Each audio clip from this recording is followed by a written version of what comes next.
जी तो कैसे बात है मैं श्याम और आप देख रहे हैं मुसू स्पोर्ट्स। बुजुर्गों हाजिर हो गया मैं समर ट्रांसफर विंडो 2024 की फाइनल एपिसोड के साथ। बुजुर्गों मुझे पता है कि समर ट्रांसफर विंडो को क्लोज हुए जो है वो एक हफ्ता हो गया। हालांकि कुछ कंट्रीज में अभी तक मार्केट ओपन है लेकिन ज्यादातर में क्लोज हो चुका है। इस समर ट्रांसफर विंडो में जो 1-1.5 महीने का गैप आया ना, जिसमें मैं एपिसोड्स वगैरह नहीं बना पाया, बस उसी की वजह से फाइनल एपिसोड भी इतनी लेट हो गई।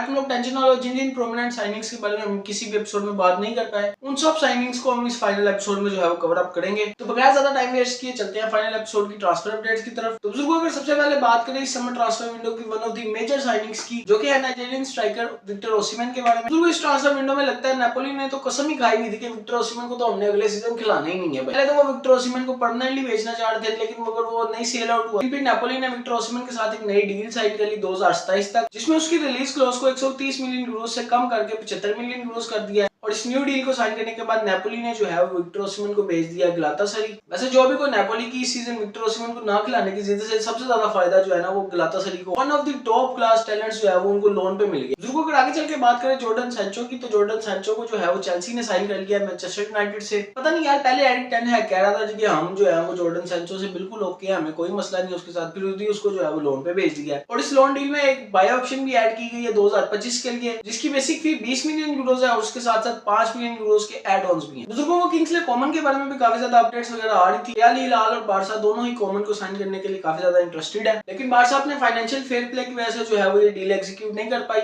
और अल हिलाल को कॉमन ने वैसे ही रिजेक्ट कर दिया। बाकी बुजुर्गों अगर आगे चल के बात करें सऊदी क्लब अल इत्तेहाद के बारे में, तो यार अल इत्तेहाद ने भी दो प्रोमिनेंट साइनिंग्स की हैं, जिनमें सबसे पहली तो है स्टीवन बर्गविचिन के बारे में, जिसको अल इत्तेहाद ने साइन कर लिया एजेक्स से 20 मिलियन यूरोस की ट्रांसफर फी पे। और दूसरी है डैनिलो पेरेरा के बारे में, जिसको अल इत्तेहाद ने एज अ डिफेंडर साइन कर लिया 5 मिलियन यूरोस की ट्रांसफर फी पे। बाकी बुजुर्गों अगर आगे चल के बात करें ब्राजीलियन गोट एंटोनी के बारे में, यार एंटोनी के बारे में काफी ज्यादा रूमर्स आ रहे थे कि वो फर्नर को ज्वाइन कर लेगा मैन यूनाइटेड को छोड़, लेकिन ऐसा भी कोई सीन नहीं है। एंटोनी ने जो है वो मैन यूनाइटेड में ही स्टे करने का फैसला कर लिया। बाकी कैसिमिरो के बारे में भी रूमर्स आ रहे थे जो उसको गलातासराय के साथ जोड़ रहे थे, लेकिन ऐसा भी कोई सीन नहीं। और अगर मूव ऑन करके बात करें मैट्स हमल्स के बारे में, तो हमल्स को जो है वो रोमा ने साइन कर लिया 2025 तक के लिए एज अ फ्री एजेंट। बाकी बुजुर्गों अगर आगे चल के बात करें एलेक्स टेल्स की, तो एलेक्स टेल्स ने अल नसर के साथ म्यूचुअल कॉन्ट्रैक्ट टर्मिनेशन के बाद एक ब्राजीलियन क्लब बोटाफोगो को जो है वो ज्वाइन कर लिया एज अ फ्री एजेंट, और ये कॉन्ट्रैक्ट जो है वो 2.5 साल के लिए वैलिड है। और अगर बात करें डच अटैकर मेम्फिस डिपे की, तो मेम्फिस डिपे को भी शायद से किसी ब्राजीलियन क्लब ने साइन किया, मुझे नाम नहीं याद उसका, 2026 तक के लिए। बाकी बुजुर्गों आगे चल के इवान टोनी को जो है वो साइन कर लिया अल अहली ने ब्रेंटफोर्ड से, वो भी 40 मिलियन यूरोस की ट्रांसफर फी पे। बुजुर्गों जहां तक मुझे याद पड़ता है ये इवान टोनी जो है ना वो अभी के हिसाब से अच्छा टैलेंट था, पता नहीं क्यों इसने जो है वो सऊदी जाने का फैसला कर लिया है।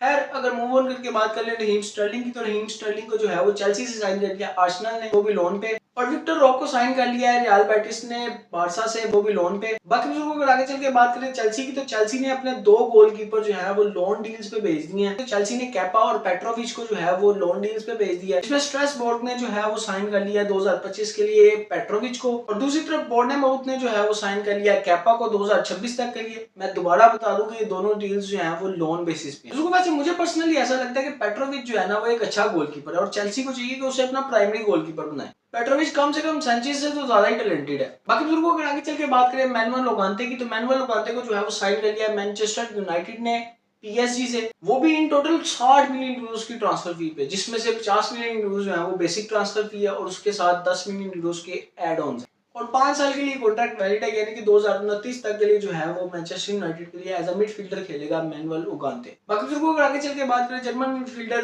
गुंदोगान की, तो बुजुर्गों गुंदोगान को जो है वो वापस से साइन कर लिया मैनचेस्टर सिटी ने एज अ फ्री एजेंट, वो भी 2025 तक के लिए। अगर अगले नंबर पे बात करें नेपोली की, तो नेपोली ने जो है वो विक्टर ओसिमन को गलातासराय लोन पे भेजने के बाद as a primary striker Romelu Lukaku को साइन कर लिया है चेल्सी से, वो भी ऑलमोस्ट 45 मिलियन यूरोस की ट्रांसफर फी पे, जिसमें से 30 मिलियन यूरोस की बेसिक ट्रांसफर फी और 15 मिलियन यूरोस के जो है वो एड ऑन्स है। और अब अगर बात करें स्पेनिश मिडफील्डर मिकेल मुरिनो की, तो मिकेल मुरिनो को जो है वो साइन कर लिया आर्सेनल ने, वो भी कोई 37 मिलियन यूरोस की ट्रांसफर फी, जिनमें से 32 मिलियन यूरोस की बेसिक ट्रांसफर फी और साथ में 5 मिलियन यूरोस के एड ऑन है। और ये कॉन्ट्रैक्ट 4 साल के लिए वैलिड है, यानी कि 2028 तक के लिए, और 1 साल की फर्दर एक्सटेंशन की भी क्लॉज ऐड की गई है। बाकी बुजुर्गों अगर आगे चल के बात करें जेम्स रोड्रिगस की, तो बुजुर्गों जेम्स रोड्रिगस को जो है वो साइन कर लिया रायो वैलेकानो ने सिर्फ और सिर्फ 1 साल के लिए। अच्छा बुजुर्गों अब जो मैं बात करने लगा हूँ, शायद तुम लोगों में से काफी के ओपिनियंस जो है ना वो इस बात से डिफर कर सकते हैं। मेरे ख्याल से अभी भी जेम्स रोड्रिगस में काफी ज्यादा पोटेंशियल है, क्योंकि ये बंदा इस कोपा अमेरिका में भी जो है वो वर्ल्ड क्लास फुटबॉल खेल, तो मेरे ख्याल से अभी इस बंदे के पास बहुत कुछ है फुटबॉल को देने के लिए। बाकी बुजुर्गों अगर आगे चल के बात करें जाओ नेवेस को साइन कर लिया है पीएसजी ने बेनफिका से, वो भी 60 million Euros plus 10 million Euros की ट्रांसफर फी पे। हाँ जी, जिसमें 60 मिलियन यूरोस जो है वो बेसिक ट्रांसफर फी है और 10 मिलियन यूरोस की जो है वो एड ऑन।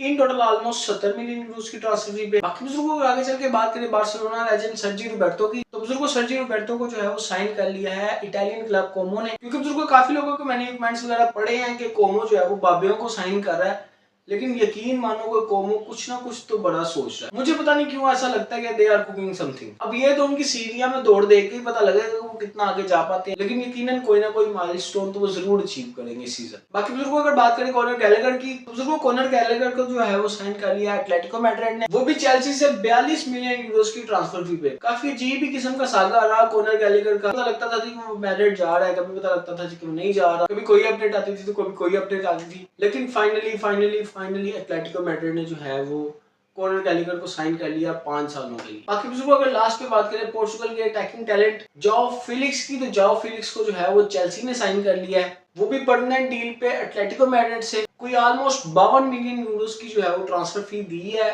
चेल्सी ने एटलेटिको मैड्रिड को। और बुजुर्गों ये जो कॉन्ट्रैक्ट है वो 6 साल के लिए वैलिड है, यानी कि 2030 तक के लिए, और 1 साल की फर्दर एक्सटेंशन की भी क्लॉज ऐड की गई है, यानी कि इस कॉन्ट्रैक्ट की वैलिडिटी 2031 तक के लिए भी एक्सटेंड की जा सकती है। तो बुजुर्गों यहाँ तक ही था हमारा समर ट्रांसफर विंडो 2024 का सफर।